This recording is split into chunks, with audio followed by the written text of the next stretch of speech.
안녕하세요. 11월 23일 월요일 또 새로운 한 주간을 시작하는 아침입니다.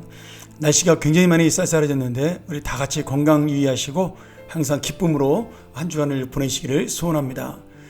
오늘은 역대하 18장 28절부터 19장 3절까지 하나님의 계획 앞에 우연은 없습니다라는 제목과 주제를 가지고 여호사밧과 아합 왕의 이야기를 통한 길랏 라못 전쟁에 대한 하나님의 섭리를 함께 나누도록 하겠습니다.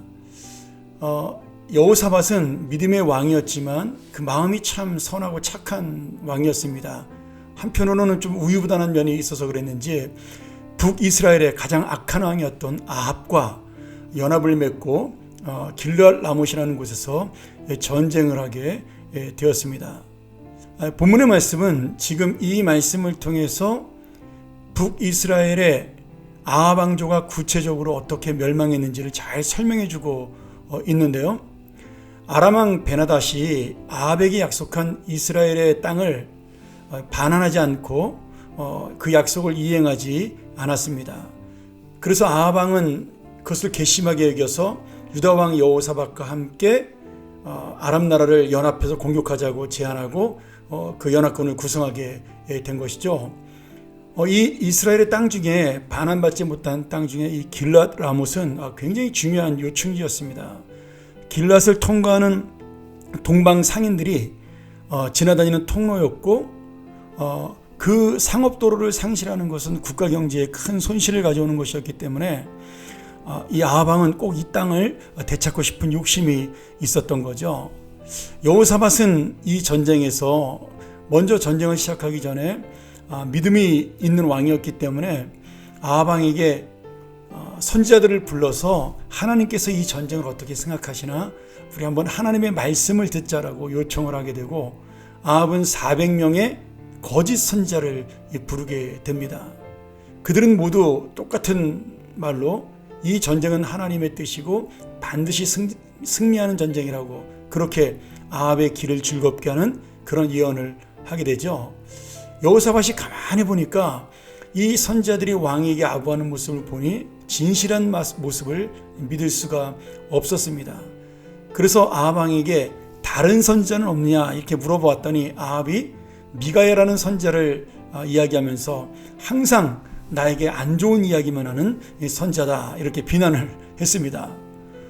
그래서 여호사밧은 그래도 이 미가야 선지자를 한번 불러서 이야기를 듣자 그렇게 이야기를 했고 아합 왕은 이 미가야 선지자에게 예언을 들었는데 미가야 선지자는 역시 아합 왕이 죽을 것이고 백성은 다 패배해서 흩어질 것이라고 그렇게 불길한 예언을 하게 되죠. 화가 난 아합 왕은 미가야 선지자를 감옥에 가두고 전쟁에 나가게 됩니다. 그래도 참 재밌는 게 자신이 죽을 것을 두려워해서 그 예언을 믿지 않으면서도 여호사밧 왕과 옷을 바꿔 입고 자기는 일반 군인처럼 보이게 한 다음에 여호사밧 왕을 자기처럼 보이게 해서 적진으로 진군을 하게 됩니다. 여호사밧은 죽어도 괜찮고 자기는 살아야 되겠다는 그런 악한 마음이죠. 오늘 말씀에 굉장히 중요한 단어가 하나 나옵니다. 우리가 이 말씀 속에 보면 한 병사가 무심코 쏜 화살에 아합 왕이 맞았는데 어디에 맞았냐면 갑옷과 갑옷 사이를 이어주는 그 솔기, 그 틈 사이에 맞아서 아합 왕이 중상을 입게 된다라고 기록이 나옵니다. 여러분 이것을 우리 개정개혁판, 예전 개혁 한글판에는 이 무심코라는 단어를 우연이라는 단어로 쓰고 있습니다. 지금 우리 성경에는 무심코라는 단어를 쓰고 있는 거죠. 한번 생각해 보세요. 평상시에 우리가 축구 같은 거 할 때 골대를 일부러 맞추려고 하면 골대가 맞지 않습니다.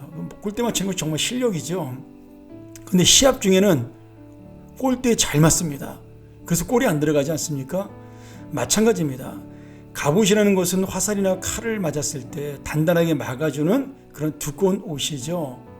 그런데 이 갑옷 솔기 사이에 화살이 맞는다는 것은 정말 어려운 일인데 그 갑옷 솔기에 화살이 사이 틈으로 맞아 이 아합 왕이 중상을 입고 전쟁에서 죽게 되는 것입니다. 미가야 선지자의 말처럼 된 것이죠.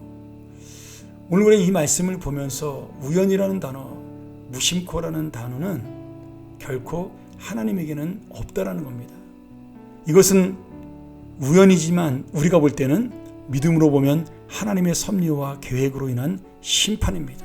악한 아방과 북이스라엘을 하나님이 징계하시는 그런 놀라운 하나님의 심판이죠.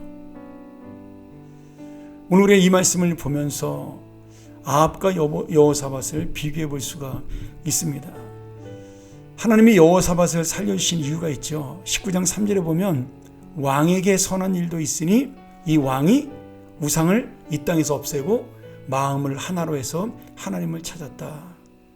이것이 여호사밧이 이 전쟁에 나아가 죽지 않은 이유입니다. 오늘 여호사밧과 아합을 보면서 둘 다 뛰어난 면도 있고 부족한 면도 있죠. 그러나 중요한 것은 오직 하나님의 믿음으로 사는 자, 그런 자의 결과는 결국 생명이요, 하나님 없이 자신의 생각과 욕망에 따라 사는 자는 결국 하나님의 죽음이라는 사실을 우리가 볼 수가 있는 거죠. 오늘 여러분, 우리가 인생을 살면서 많은 부분이 우연처럼 보이고 지나가는 것처럼 보이고 어떤 때는 무심코 나도 잊어버리는 그런 일들을 만날 때가 있습니다. 그리고 돌아보면 그 일이 하나님이 인도하신 일이라는 것들을 볼 수가 있는 거죠. 오늘 이 여호사밧과 아합을 보면서 한 사람은 살고 한 사람은 전쟁에서 죽었는데 그것이 우연이나 무심코 일어난 일이 아니라 하나님의 뜻이요 하나님의 섭리라는 사실을 놓치지 않기를 간절히 소원합니다. 우리 인생도 마찬가지입니다. 하나님께서는 우리 하루하루의 삶을 이 섭리와 계획으로 인도하십니다. 나는 무심코 지나갔고 우연히 지나간 것처럼 보이지만 거기에는 우리를 위한 하나님의 계획이 담겨 있는 것이죠. 특별히 어렵고 힘든 가운데서도 내 자신이 하나님의 말씀대로 살기를 원하고 내 중심이 집중하여 하나님을 찾는 여호사밧처럼 그 믿음을 붙잡고 살아간다면 하나님은 언제나 도움의 손길을 베푸시고 은혜의 놀라운 역사로 함께 하셔서 우리를 생명의 길로 이끌어 주신다라는 이 은혜의 말씀을 놓치지 않았으면 좋겠습니다. 오늘 다시 한번 이 말씀이 우리에게 생명의 말씀이 되고 은혜의 말씀이 되고 이 땅에 우연은 없고 오직 하나님의 섭리가 우리를 인도한다는 사실을 기억하면서 오늘 하루도 그 하나님의 섭리와 하나님의 은혜에 맡기는 하루가 되기를 주의 이름으로 간절히 축원합니다. 함께 기도하겠습니다. 하나님 아버지, 감사합니다. 오늘 우리가 이 귀한 월요일 아침을 시작하면서 하나님의 섭리와 계획으로 하루를 보내고자 합니다. 우연이 되는 인생이 없는 것처럼 오직 우리가 날마다 이 하나님의 섭리와 계획을 놓치지 않는 믿음의 아들, 믿음의 딸, 믿음의 자녀가 되므로 하나님을 기쁘시게 하는 귀한 인생이 되게 하여 주시옵소서. 예수 그리스도 이름으로 간절히 기도하옵나이다. 아멘. 우리 시간 계속해서 묵상하며 함께 나가기를 원합니다. 나는 여호사밧의 우연한 길로 가는가? 아합의 무심코 갔던 길로 가는가? 나는 여호사밧의 섭리를 향한 길로 가는가? 아합의 하나님의 섭리의 심판의 길로 가는가? 오늘 다시 한번 이 말씀을 기억하면서 우리에게는 우연이 없고 하나님의 계획 앞에는 무심코 일어난 일이 없다는 사실을 놓치지 않게 해달라고, 하나님을 붙잡고 살게 해달라고 함께 묵상하며 마치겠습니다. 감사합니다.